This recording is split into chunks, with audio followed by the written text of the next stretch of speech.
গত ভিডিওতে তোমরা দেখতে পেয়েছো যে আমার শখের চুলাটা এভাবে ভেঙে গিয়েছে। তো এটা দিয়ে কী করা যায় ভেবে ভাবতেছিলাম।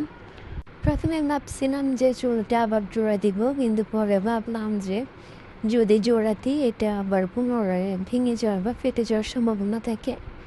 এটা কিন্তু স্বাভাবিক প্রকৃতির বিষয় যে সেটা বস্তু বলুন কিংবা মানুষ বলুন, যদি একবার সেটা ভেঙে যায় তাহলে বারবার আর সেই জিনিসটা পুনরায় ঠিক করা যায় না।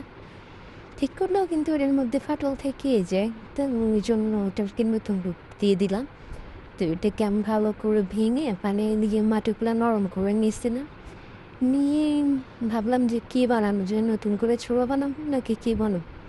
তো পরে ভাবলাম আমার মিনি কিচেনে কোনো মাটির জিনিসপত্র নেই, তো কিছু মাটির হাঁড়ি পাতিলে বানানো যাক। তা যেইভাবে সেই কাজ বসে পড়লাম। এই যে দেখতে পাচ্ছ, আমি অনেকবার চেষ্টা করতেছি কিন্তু হচ্ছে না। পরে একটা পাইপেন বানাইতে বসছিলাম। এই যে অনেক চেষ্টা করছি যে কিছুটা কিছুটা করতেছিলাম, হচ্ছে না।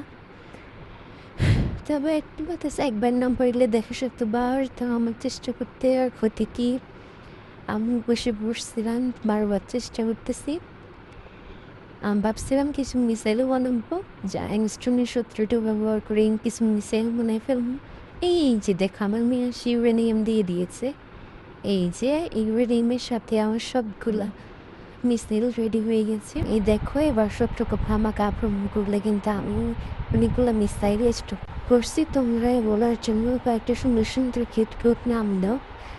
তো তারপর আমি যেগুলো ঠিক করছিলাম ওগুলো তোমাদের সাথে শেয়ার করবো।